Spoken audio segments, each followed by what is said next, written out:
The gold to silver ratio is the single most important number in precious metals, and almost nobody starting out knows what it means. If you're new to stacking and someone mentions the GSR, you nod along like you understand. Most people don't. Most people never learn it, and they buy silver for years without ever knowing whether they're getting a good deal relative to gold. Analysts, man. I am Turbo, and this is Turbo Stacking, where we stack with purpose. Let's roll. If this is your first time here, we trade precious metals using 3 ratios. I'm going to show you exactly what the numbers are saying.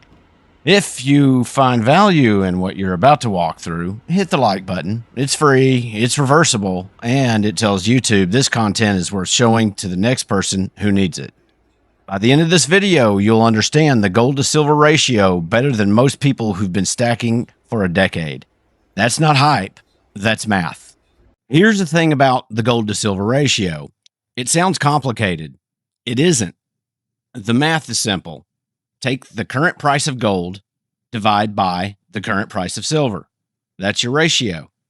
If gold is $4,000 and silver is $50, the ratio is 80. That means it takes 80 ounces of silver to buy 1 ounce of gold. That number, that single number, tells you whether silver is cheap or expensive relative to gold at any given moment. Here are your benchmarks. The historical average going back to 1900 is approximately 47. That means historically it took 47 ounces of silver to equal 1 ounce of gold. The modern average since 1971, when the gold standard ended, is closer to 68. Those are your reference points. When the ratio is over 80, silver is historically undervalued. It's on sale relative to gold. That's your accumulation window. Buy silver aggressively. When the ratio is between 60 and 70, you're in fair value territory. Silver and gold are priced roughly in line with their historical relationship. Hold. Accumulate normally.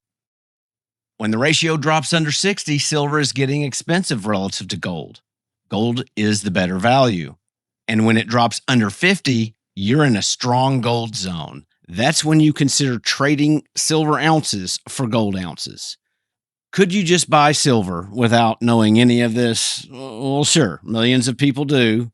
They buy a roll of Eagles, feel good about it, and when silver pulls back 20%, they sell. We've seen this movie. It doesn't end well for the guy who panicked because they had no framework for why they bought in the first place. The ratio is that framework. It doesn't just tell you what to buy. It tells you when silver is on sale and when it isn't. It's the difference between accumulating at the right window versus the wrong one, which can mean 30, 40, even 60 additional ounces over a single year without spending an extra dollar. That's math, not emotion.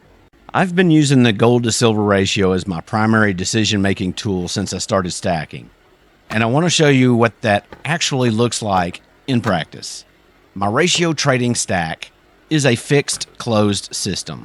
146 ounces of silver, 4 ounces of gold, 9 ounces of platinum. No new capital enters this allocation, ever. All growth comes from trading within the existing position using ratio signals alone.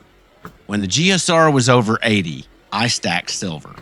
Every spare ounce of trading capacity went into silver because the math said silver was cheap relative to gold. When the ratio compressed, when silver got more expensive relative to gold, I started rotating silver into gold. The ounce totals shifted. The system didn't change.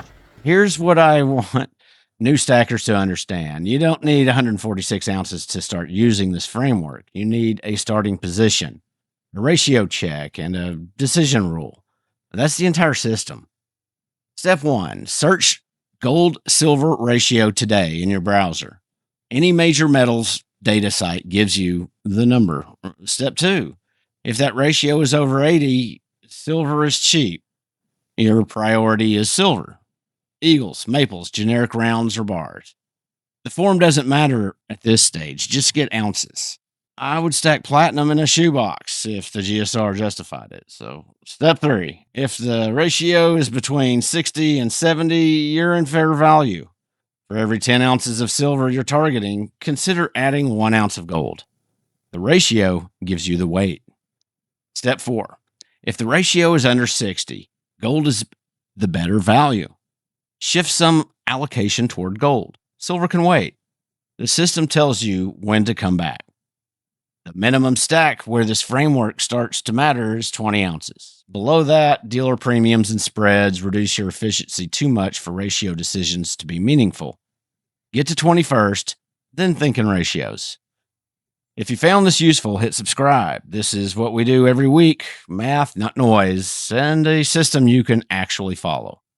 Here's the one thing to carry into this week. Open a browser, search gold-silver ratio today. Look at the number. If it's over 70, silver is cheap relative to gold. Stack. If it's between 60 and 70, you're in fair value. Hold and accumulate normally. If it's under 60, gold is the better value. Start thinking about shifting. One action, one reason. Check the ratio. That's it. The discipline is the real asset you're building. The silver is the physical proof. 30 years of watching markets, and it still somehow surprises people when ratios matter. What is the GSR reading where you're looking right now? Drop it in the comments. Let's get a real-time report. And if you know someone who's just starting to stack, send them this video. The ratio is the foundation. Everything else builds on it. 1 Peter 1:7 puts it plainly. Gold perishes, even though refined by fire. Our faith proven through that same fire is worth far more. We stack because the math makes sense, but we build on something the market cannot touch. All the glory goes to my Lord and Savior, Jesus Christ. May God bless you all. As you were, stack with purpose. Turbo out.